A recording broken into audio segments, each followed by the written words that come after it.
Okay, so hi, good afternoon. Okay, so dito tayo ngayon. So let's start with our lesson, okay, in English. So here we're going to what do you call this? To start with our lesson. Let's do this one. Okay, so we have here, okay,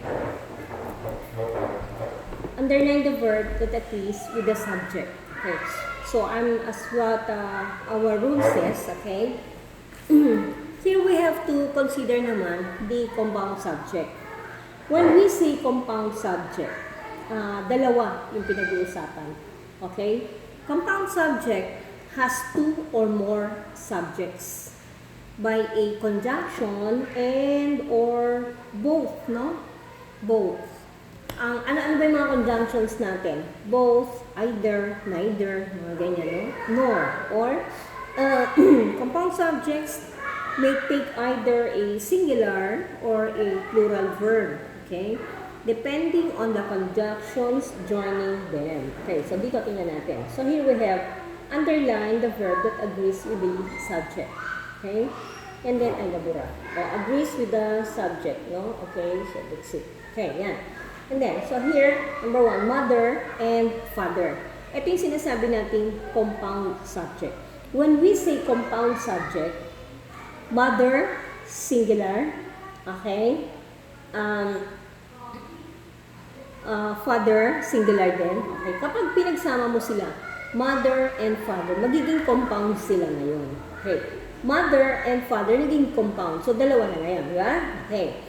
Kapag ang subject natin, okay, is dalawa, okay, or compound, okay, definitely, yung verb niya should agree with the subject. Mother and father. Okay, so ang sabi natin, it comes in two. Okay, so dapat ang verb natin should always also be plural. Okay, kapag plural, definitely wala siyang S. Yan. Expect. Okay? Kasi akala natin, okay, kapag dalawa, okay, dalawa or marami ang ating subject o pinag-uusapan, definitely, ang ating verb, dapat meron ding S. No, it's not. Mother and father, so they are plural, expect my brother. Hindi expect it should be expect. Okay? Kapag yan, nag-iisa lang, let's say mother, then you're going to use expects. Yes. Kapag mother and father, since they are compound subject, kaya expect. Okay, here, number two. Okay? The crew members. Okay, crew members, marami, no? And, meron tayong ginamit na, ito yung ating sinasabing conjunctions, diba? At, kumbaga, at. Two parents. Okay, so two parents, marami rin. Okay, dito, ang gusto natin i-emphasize, compound subject. The crew members, dito pala ako sa number 2 pala, sorry. The crew members and the pilot, okay, so dito yung ating conjunction, and the pilot, compound. A teacher and two parents, a teacher, okay, isa, singular, and two parents, ano sila, plural, but just the same, since a teacher and two parents are combined by conjunctions and, okay, they fall into category na sila ngayon ay compound. Okay? My grandparents, marami. And my uncle, okay? My grandparents, singular, sa simple subject, and my uncle, simple subject, when combined with conjunction and, nagiging compound sila ngayon. Compound subject. Okay. The officer, simple subject. And his bodyguard, compound subject also.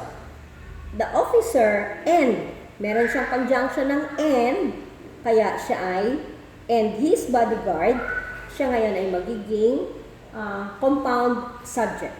Next, math and science. Math, simple subject. Science, simple subject. Pero pag sinabi natin math and science. So, sila ngayon ay considered as compound subject. Rest and fruit juices. Rest, simple subject. Fruit juices, simple subject. Rest and fruit juices, magiging compound subject. And then, the president, simple subject, and his vice president. Okay. Kapag merong and, sila ngayon ay magiging compound subject. Di ba? Alam niyo yung, halimbawa, C1. Okay. Pag sinabi natin C1, di ba? Yan, C1. Pag sinabi ninyong C1, okay, C1, ano yan? Nag-iisa lang, di ba? So, ito yung sinasabi natin simple subject. Tapos, palagay mo dito, si Pedro. Okay? Si Pedro. Ang ingay ng mga anak ko sa swimming pool, no? Okay? Si Juan, and then si Pedro. Si Juan, simple subject. Si Pedro, simple subject. Pero, kapag isinama natin ang word na at, or sa Tagalog, at, sa English, and si Juan, and si Pedro, ito ngayon yung tinatawag nating pang-ukol, or in English, conjunction. So, that means, dito, compound subject na sila ngayon. Okay? Kasi they are joined by conjunction and. Okay? And then here we have Chris, simple subject. Angelo, simple subject. But here, Chris and Angelo, they are now, what do you call this? Compound subject. Lawyers and politicians. Okay? So, lawyers, marami. Politicians, marami. But when they are combined, lawyers and politicians, so they are now considered as compound subject. Okay, now, let's answer this one. So, underline the verb that agrees with the subject. Mother and father. Okay, so the right verb here is expect my brother. Okay? The crew members and the pilot. So, plural. Was or where. Was kapag nag-iisa. Where kapag marami. At lumipas na. Okay, nagdaan na. Past tense, ika nga. Was. Were. Okay? So, the crew members and the pilot were safe. Okay? Now, a teacher and two parents. So, they have compound subject. Here, ang ating sagot would be ride. Okay. Ride because it is plural. My grandparents and my uncle drive. Okay? And then, the officer and his bodyguard take a taxi. The officer and his bodyguard take. Yan. Okay? Next. Math and science. Math and science, they are plural. Okay? Is or are Anne's favorite subjects.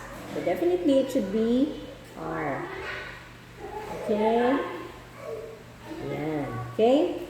And then here, rest and fruit juices. So they are compound subject. Dalawa ang pinag-usapan natin. So definitely it should be are. Are good for anyone. Especially for those who have flu. Does the president and his vice president meet the president and his wife and his vice president meet? So the right one for that is do. Do kasi it refers to marami, to plural form, no? And then is or Chris and Angelo. Okay, so Chris and Angelo watching the reality show. Okay, so since Chris and Angelo is considered as a compound subject, so we need to use are here. Okay, next. In their jobs,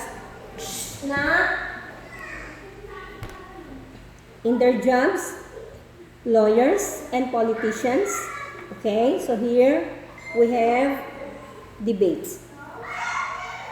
Okay. Okay? So, yan. Now, okay. So, from here, okay.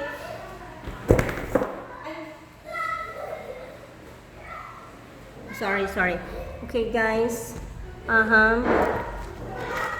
Okay, thank you so much, guys. It just happened that I was not able to, what do you call this, to bring my, what do you call this, my camera holder. Okay. And now, so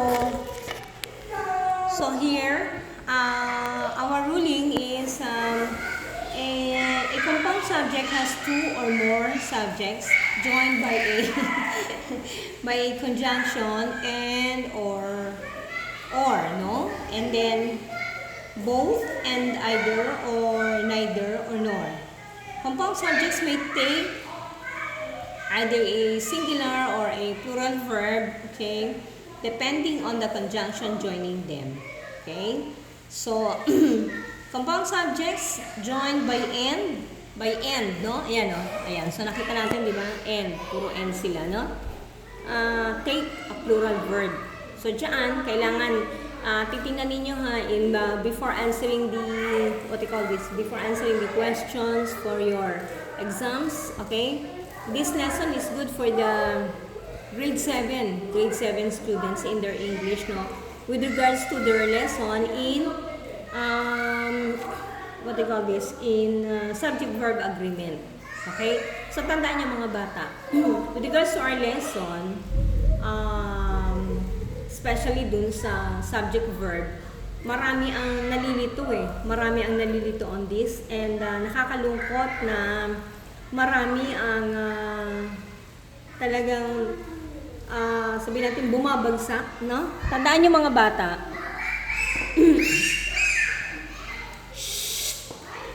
We have to consider always the subject, okay? Before answering any question regarding dun sa ating mga test, no? Lagi ninyong titingnan kapag nag-iisa ang pinag-uusapan, kapag nag-iisa ang subject, okay? Ang verb niya dapat may S. Okay, sabi niya halimbawa, mother nag-iisa, kaya ang kanyang verb dapat merong S. Mother cooks. Okay? Father, nag-iisa. So, dapat ang answer niya, it should have an S also. It should be father works. And then child. Ayan, tingnan, child. When you say child, nag-iisa, so ang answer niya would be place. Child, place, no? And then, let's say, halimbawa naman, man, yung lalaki daw nagtatrabaho, no? So, man. When we say man, nag-iisa, so dapat ang kanyang verb may S din. Man works. Or let's say, halimbawa, lady. Yung lady, naglalakad, no? Lady, dapat ang verb natin doon, it should have an S also. Okay? So guys, thank you so much. And salamat ng marami.